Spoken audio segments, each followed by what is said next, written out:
Hello दोस्तों, आप सभी को हमारे यूट्यूब चैनल अभिनव क्लासेस में मोस्ट वेलकम है दोस्तों। तो दोस्तों ये वीडियो है बिहार दरोगा एसआई प्रैक्टिस सेट नंबर जो है ये आपका 197 नंबर का प्रैक्टिस सेट है दोस्तों। तो इससे पहले आप लोगों को 196 इस टॉपिक के ऊपर 100 प्रैक्टिस सेट मिल चुका है। बहुत जल्द ही दोस्तों 200 वीडियो में आपका 200 सीरीज में कन्वर्ट हो जाएगा दोस्तों, क्योंकि मैं हर वीडियो में आपका 50 क्वेश्चन आंसर डिस्कस करता हूँ। तो समझ सकते हैं कि मैं अब तक में कितना क्वेश्चन आप लोग को करवा चुका हूं, और ये बहुत ही इंपॉर्टेंट क्वेश्चन है। अगर इसमें 50 क्वेश्चन जो करवाते हैं दोस्तों, इसमें आपका 40% क्वेश्चन जो है ये आपका सेलेक्टेड क्वेश्चन होता है, और 60% जो क्वेश्चन होता है दोस्तों ये अदर एग्जाम में रिपीटेड क्वेश्चन का सीरीज होता है। तो स्टार्ट करते हुए वीडियो को, पहला क्वेश्चन दोस्तों यहाँ पे स्क्रीन पे आ चुका है, और ये क्वेश्चन में आपसे पूछा गया है कि हड़प्पा नगर जिसका प्रतिनिधित्व लोथल का पुरातत्व स्थल करता है उस नदी पर स्थित है। किस नदी पर स्थित है, यानी उस नदी का क्या नाम है। तो वो नदी का नाम जो है दोस्तों वो आपको बताना है। अच्छा क्वेश्चन है ये हिस्ट्री से।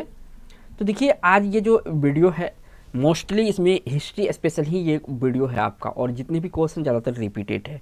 तो इस क्वेश्चन का राइट आंसर जो है दोस्तों ये आपका भोगवा नदी हो जाएगा। कौन सा नदी हो जाएगा, तो ये आपका भोगवा नदी है। ठीक है, इस क्वेश्चन का राइट आंसर क्या है, भोगवा नदी है। बढ़ते हैं आपका 2 नंबर क्वेश्चन पर।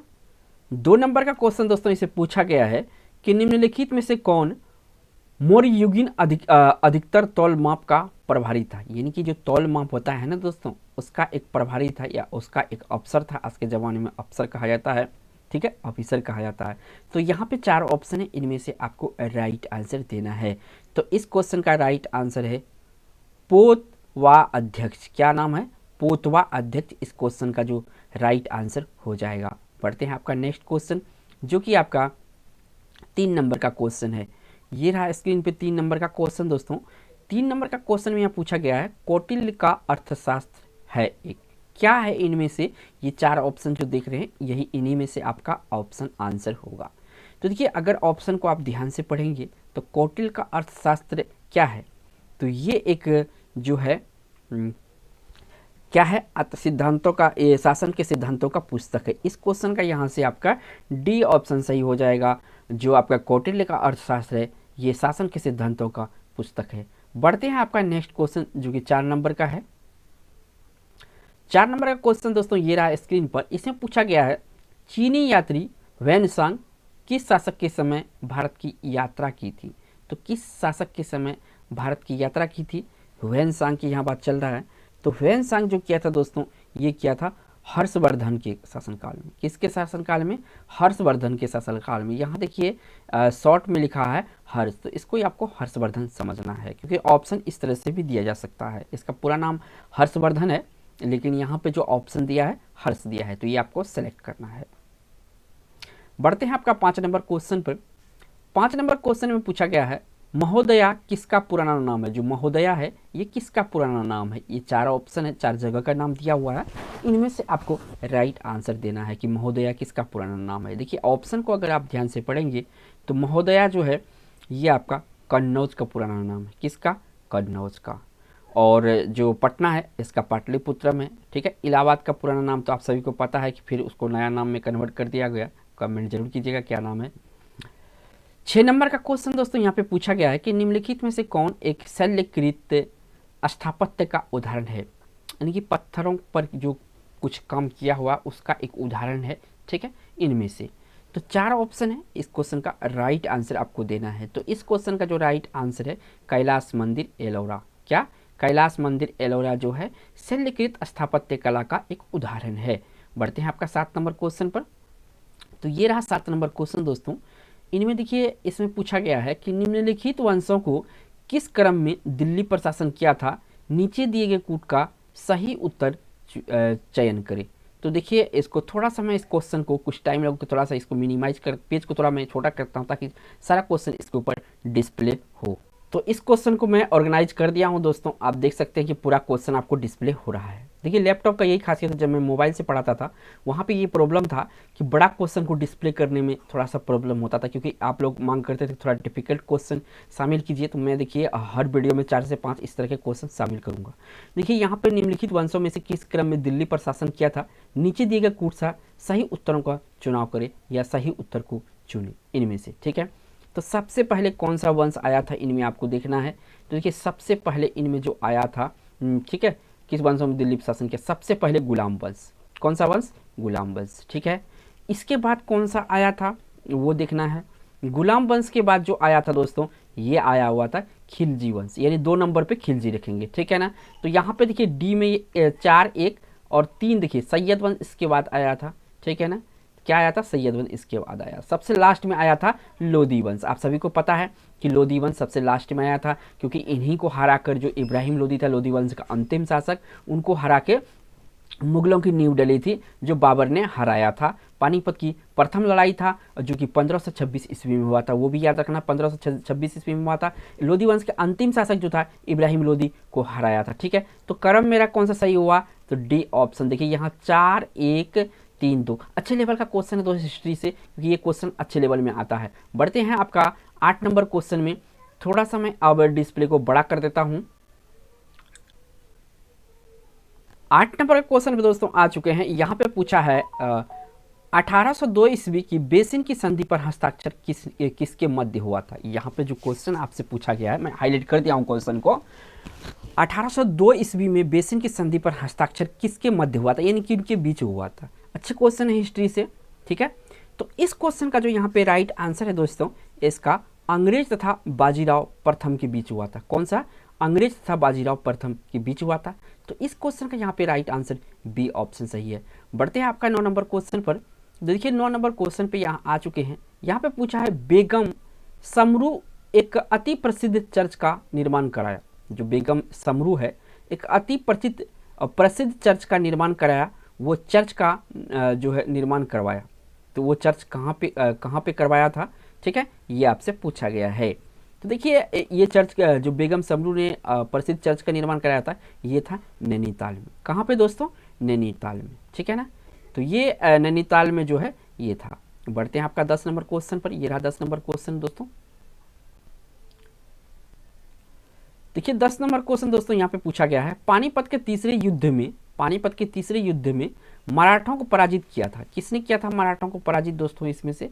तो देखिए पानीपत के तीसरे युद्ध में मराठों को जो पराजित किया था, ये कौन था? तो ये था दोस्तों आपका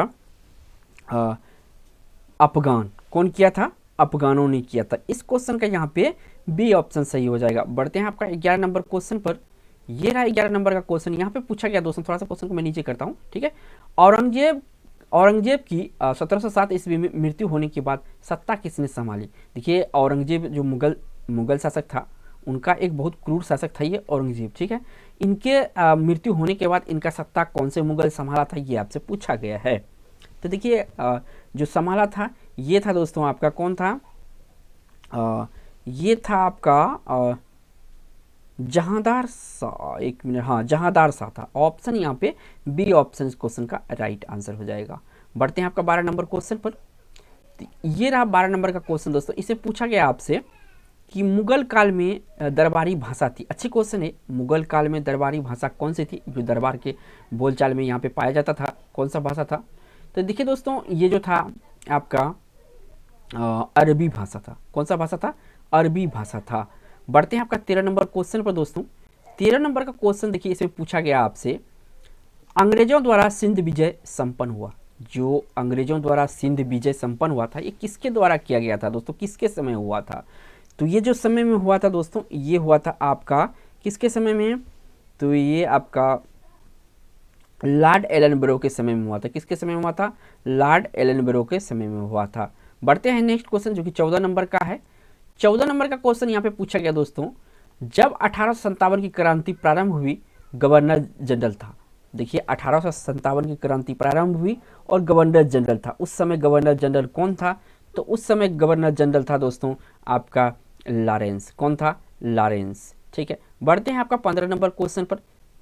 15 नंबर क्वेश्चन दोस्तों इसे पूछा गया है कि निम्नलिखित में से किसने प्रमुख रूप से विधवा पुनर्विवाह के लिए संघर्ष किया और उसे कानूनी रूप से वैध बनाने में सफलता प्राप्त किया। तो कौन ऐसा किया था दोस्तों? ये किया था राजा राम मोहन राय ने। ठीक है, इसको राजा राम मोहन राय किया था दोस्तों, और ये सती प्रथा का जो है कि अंत भी किया था। इसका एक 1928 में एक समाज की स्थापना किया था जिसका नाम था ब्रह्म समाज। दोस्तों याद रखिएगा, जो मैं बोल रहा हूँ बहुत ही इंपॉर्टेंट है ब्रह्म समाज। पूछा जाता है कि ब्रह्म समाज का संस्थापक कौन था, तो यही था राजा राम मोहन राय।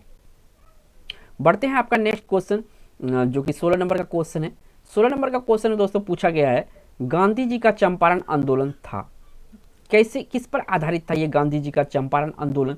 तो दोस्तों ये था नील कर्मियों की समस्या के समाधान हेतु। ठीक है ना, इसको तिनकठिया प्रणाली भी कहते हैं दोस्तों। अगर ऑप्शन में तिनकठिया प्रणाली आ जाए तो वो भी होता है। कहने का मतलब जो यहाँ पे मैं थोड़ा सा हाईलाइट कर देता हूँ, जो 20 कट्ठा जमीन है ना, 20 कट्ठा अगर जमीन है आपको, ठीक है, इसका कम से कम 3 कट्ठा आपको नील की खेती करना अनिवार्य था इसके अकॉर्डिंग। ठीक है ना, इन्हीं को यहाँ पे नीलकर्मी जो है दोस्तों, इसी समाधान के लिए जो है गांधी जी चंपारण आंदोलन था। ठीक है, बढ़ते हैं नेक्स्ट क्वेश्चन, जो कि आपका 17 नंबर का क्वेश्चन होगा। ठीक है ना, एक मिनट,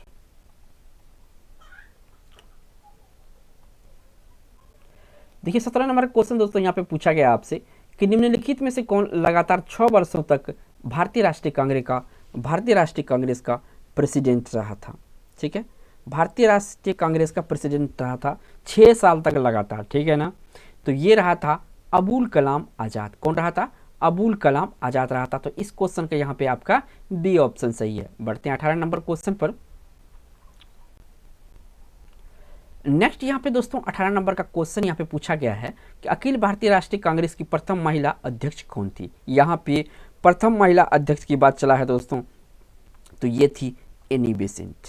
कौन थी? Annie Besant. यहाँ पे तो आपका सी ऑप्शन सही है दोस्तों। यहाँ पे कौन सा ऑप्शन है? सी ऑप्शन सही है।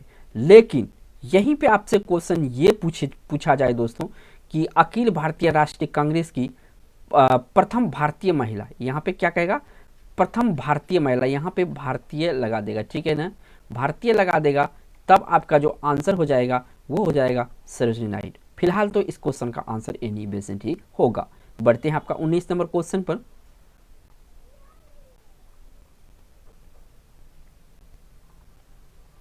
नेक्स्ट यहाँ पे दोस्तों 19 नंबर का क्वेश्चन पूछा गया है कि मुस्लिम लीग का वार्षिक अधिवेशन जिसमें जिन्ना के 2 राष्ट्रों के सिद्धांत को मान्यता दी गई थी, ये हुआ था कहाँ पे हुआ था दोस्तों? तो ये हुआ था दोस्तों आपका कहाँ पर हुआ था? ये हो गया था लाहौर में। कहाँ पे हुआ था? लाहौर में हुआ था। इस क्वेश्चन का यहाँ पे ए ऑप्शन सही है। नेक्स्ट यहाँ पे क्वेश्चन दोस्तों पूछा गया आपसे 20 नंबर में, निम्नलिखित में से किसके द्वारा जालियांवाला बाग कांड के विरोध में सर की उपाधि त्यागी गई थी? किसके द्वारा ये उपाधि त्यागी गई थी, सर की उपाधि? यहाँ पे 4 ऑप्शन है दोस्तों, आपको राइट आंसर देना है। तो इस क्वेश्चन का जो राइट आंसर है दोस्तों, ये कौन किया था ऐसा, ये सर की उपाधि? तो ये दोस्तों रविन्द्रनाथ टैगोर जो था, इन्होंने वापस किया था। यानी इस क्वेश्चन का यहाँ पे सी ऑप्शन सही है। बढ़ते हैं आपका 21 नंबर क्वेश्चन पर। 21 नंबर का क्वेश्चन यहाँ पे पूछा गया दोस्तों कि बाल गंगाधर तिलक को लोकमान्य विशेषण कब दिया गया था? या लोकमान्य से कब संबोधित किया था दोस्तों? कब किया गया था बाल गंगाधर तिलक को? तो ये किया गया था दोस्तों आपका होम रूल आंदोलन के दौरान। कब? होम रूल आंदोलन के दौरान। बढ़ते हैं आपका 22 नंबर क्वेश्चन पर। ये रहा 22 नंबर का क्वेश्चन दोस्तों, पूछा गया है एक वर्ष में स्वराज का नारा गांधी जी ने कब दिया था? एक वर्ष में स्वराज। देखिए यहाँ पे थोड़ा सा क्वेश्चन नया टाइप का है। एक वर्ष में स्वराज का नारा गांधी जी ने कब दिया था? किस घटना के समय दिया था? तो ये दिया था दोस्तों असहयोग आंदोलन के समय। कब दिया था? असहयोग आंदोलन के समय दिया था। बढ़ते हैं आपका 23 नंबर क्वेश्चन पर। यह रहा 23 नंबर का क्वेश्चन दोस्तों, इसमें पूछा गया है कि निम्नलिखित में से भारत के किस राज्य की सीमा म्यांमार से उभयनिष्ठ नहीं है?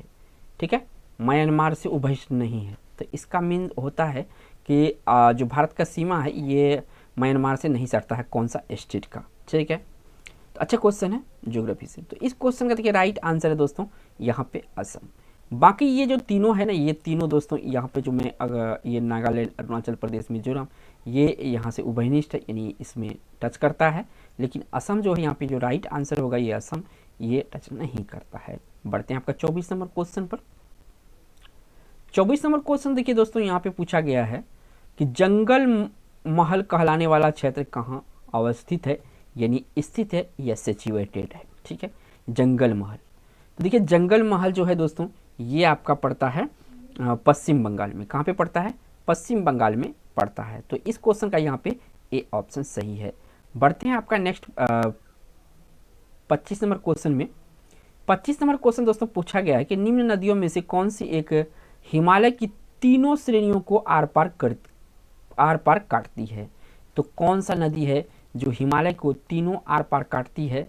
तो ये तीनों श्रेणी को आर पार काटती है, इनमें से कौन सा नदी है? तो इस क्वेश्चन का जो राइट आंसर होगा दोस्तों, ये आपका बी ऑप्शन होगा। ऐसा करने वाला सतलज नदी है। बढ़ते हैं आपका 26 नंबर क्वेश्चन पर। 26 नंबर क्वेश्चन यहाँ पे पूछा गया दोस्तों कि भारतीय मौसम विज्ञान विभाग स्थापित है। भारतीय मौसम विज्ञान स्थापित है, कहाँ पे स्थापित है भारतीय मौसम विज्ञान? तो दोस्तों ये स्थापित है नई दिल्ली में। कहाँ पे? नई दिल्ली में। 27 नंबर क्वेश्चन ये रहा। 27 नंबर क्वेश्चन में दोस्तों पूछा गया है कि भारत के निम्नलिखित में से किस क्षेत्र में शीतकाल में वर्षा होती है। तो कौन सा भाग में जो है भारत में शीतकाल यानी कि ठंड के समय वर्षा होती है? तो ये कहाँ पे होती है? ये होती है दक्षिण पूर्व में। कहाँ पे? दक्षिण पूर्व में। इस क्वेश्चन का यहाँ पे 27 का डी ऑप्शन सही है, दक्षिण पूर्व। बढ़ते हैं आपका 28 नंबर क्वेश्चन पर। नेक्स्ट यहाँ पे 28 नंबर क्वेश्चन तो पूछा गया है, बाघों का प्रमुख रिजर्व सरिस्का किस राज्य में अवस्थित है या स्थित है? जो सरिस्का है किस राज्य में पड़ता है? तो सरिस्का दोस्तों ये पड़ता है आपका राजस्थान में। कहाँ पे पड़ता है? राजस्थान में पड़ता है। इस क्वेश्चन का यहाँ पे बी ऑप्शन सही होगा, राजस्थान। बढ़ते हैं आपका 29 नंबर क्वेश्चन पर। 29 नंबर क्वेश्चन यहाँ पे पूछा गया दोस्तों, भारत के निम्न टाइगर रिजर्व में से कौन सा मिजोरम में अवस्थित है? इन टाइगर रिजर्व में कौन सा मिजोरम में अवस्थित है? ठीक है, तो यहाँ पे अगर ध्यान से पढ़ेंगे तो जो इसमें देखिए यहाँ डम्फा है, डम्फा या दम्फा कहा जाता है, ये आपका मिजोरम में स्थित है। ठीक है, बढ़ते हैं आपका 30 नंबर क्वेश्चन पर।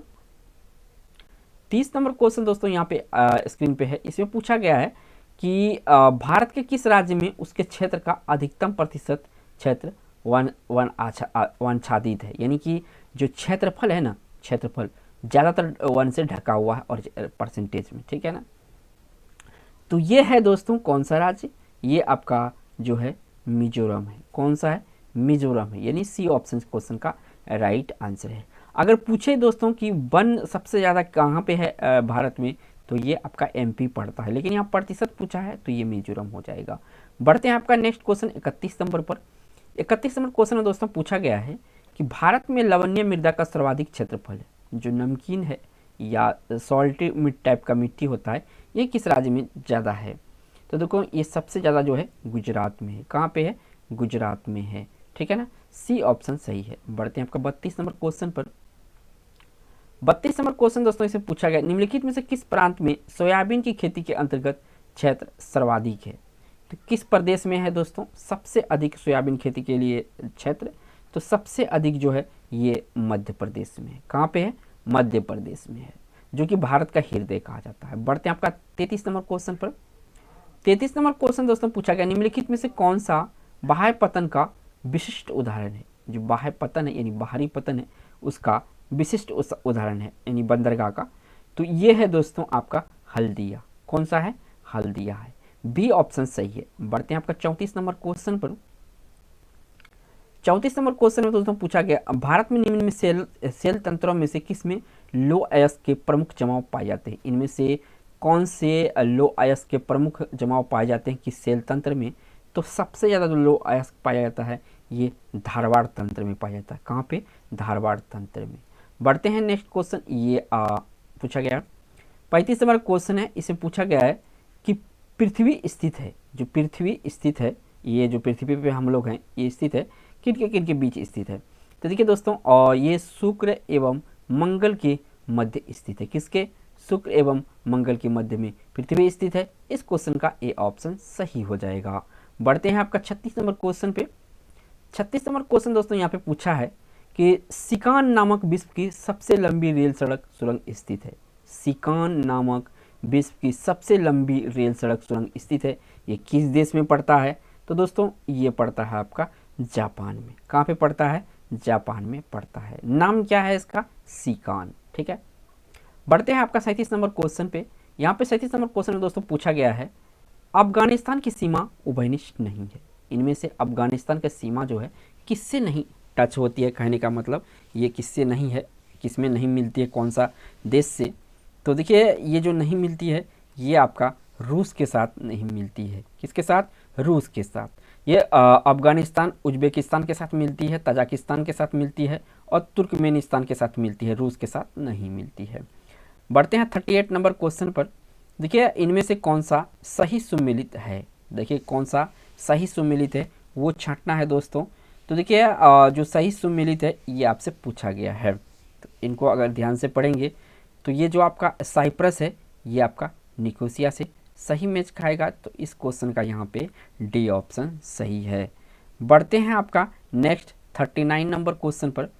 ये रहा 39 नंबर का क्वेश्चन दोस्तों, इसे पूछा गया है कि निम्नलिखित प्रशांत महासागरीय द्वीपों में से कौन सा मेलेनेशिया द्वीप के समूह में सम्मिलित है? जो ये दोस्तों मेलेनेशिया द्वीप के समूह है इनमें सम्मिलित है, कौन सा द्वीप है? तो ये जो द्वीप है दोस्तों ये है सोलोमन द्वीप। कौन सा द्वीप? सोलोमन द्वीप है, ये ऑप्शन सही है। ये 40 नंबर क्वेश्चन दोस्तों यहाँ पे पूछा गया आपसे कि निम्नलिखित में से किस देश में पंपास के घास के मैदान स्थित है? निम्नलिखित में से किस देश में पंपास के घास के मैदान स्थित है? तो दोस्तों यहाँ पे पंपास पूछा है, तो ये है आपका अर्जेंटीना में। कहाँ पे है? अर्जेंटीना में पंपास का घास का मैदान है। ठीक है, बढ़ते हैं आपका 41 नंबर क्वेश्चन पर। देखिए 41 नंबर का क्वेश्चन है कि जनगणना 2011 के अनुसार सर्वाधिक घनत्व वाला राज्य है। सर्वाधिक घनत्व वाला राज्य इसमें से कौन सा है 2011 की जनगणना के अनुसार से? तो सबसे अधिक जनसंख्या घनत्व बिहार में है। बढ़ते हैं आपका 42 नंबर क्वेश्चन पर। ये रहा 42 नंबर क्वेश्चन। यहाँ पे पूछा गया 2011 की जनगणना के अनुसार भारत के निम्न राज्यों में से किस राज्य की सकल जनसंख्या के सापेक्ष नगरीय जनसंख्या का प्रतिशत सबसे कम है? तो किस में है ऐसा? तो ये है आपका हिमाचल प्रदेश में। किस में? हिमाचल प्रदेश में। बढ़ते हैं आपका 43 नंबर क्वेश्चन पर। देखिए 43 नंबर क्वेश्चन यहाँ पे पूछा गया आपसे 2011 की जनगणना के अनुसार भारत का सर्वाधिक नगरीकृत राज्य है, सबसे ज़्यादा जो नगरीकृत राज्य है ये कौन सा है? तो दोस्तों ये है आपका तमिलनाडु। कौन सा? तमिलनाडु है। बढ़ते हैं 44 नंबर क्वेश्चन पर। ये रहा 44 नंबर क्वेश्चन दोस्तों, इसे पूछा गया इनमें से कौन सा भारत का प्रथम कानून मंत्री था? तो भारत का प्रथम कानून मंत्री था इनमें से कौन था? तो दोस्तों ये था आपका डॉक्टर BR अम्बेडकर कानून मंत्री था और इसे संविधान का पिता भी कहा जाता है। बढ़ते हैं आपका 45 नंबर क्वेश्चन पर। अब देखिए इनमें से पूछा गया दोस्तों 45 में भारत में मसालों का सर्वाधिक उत्पादक है, इनमें सबसे अधिक उत्पादक जो मसाला का करता है ये कौन सा राज्य करता है? तो दोस्तों ये करता है केरल, जो कि आपका बी ऑप्शन में दिया हुआ है। बढ़ते हैं आपका 46 नंबर क्वेश्चन में। तो इस क्वेश्चन में पूछा गया दोस्तों भारत में फसल बीमा का शुभारंभ हुआ था। जो भारत में फसल बीमा है इसका शुभारंभ कब हुआ था? तो इसका शुभारंभ जो हुआ था ये हुआ था 1985 ईस्वी में। कब हुआ था? 1985 ईस्वी में। सी ऑप्शन फिलहाल सही है। बढ़ते हैं आपका नेक्स्ट क्वेश्चन जो कि 47 नंबर का है। अब देखिए इनमें पूछा गया है कृषि का योगदान इस समय राष्ट्रीय जीडीपी में लगभग है। कितना है राष्ट्रीय जीडीपी में कृषि का योगदान? तो दोस्तों ये है 18%। कितना है? 18%। बढ़ते हैं 18 नंबर क्वेश्चन पर 48 नंबर क्वेश्चन पर। राउरकेला इस्पात संयंत्र की स्थापना हुई थी, ये किसके संयोग से राउरकेला की स्थापना हुई थी? तो ये था दोस्तों जर्मनी के संयोग से। किसके संयोग से? जर्मनी के संयोग से। बढ़ते हैं आपका 49 नंबर क्वेश्चन। अब देखिए यहाँ पे पूछा गया दोस्तों वेट लगाया गया, जो वेट लगाया गया था किसके ऊपर लगाया गया था? तो ये लगाया गया था उत्पादन तथा अंतिम विक्रय के मध्य में। क्या? उत्पादन तथा अंतिम विक्रय के मध्य सभी चरणों पर वेट लगाया गया था, यानी यहाँ से आपका सी ऑप्शन सही होगा इस क्वेश्चन का। बढ़ते हैं इस वीडियो का लास्ट क्वेश्चन जो कि 50 नंबर का है। 50 नंबर क्वेश्चन दोस्तों इसे पूछा गया निम्नलिखित में से कौन भारत के शेयर बाजार के कार्य को नियंत्रित करता है? तो देखिए भारत के शेयर बाजार को जो नियंत्रित करता है ये करता है सेबी। अगर दोस्तों वीडियो अच्छा लगा तो वीडियो को एक लाइक कीजिएगा। चैनल पे दोस्तों पहली बार हैं तो चैनल को सब्सक्राइब कर लीजिएगा। थैंक्स फॉर वॉचिंग दोस्तों।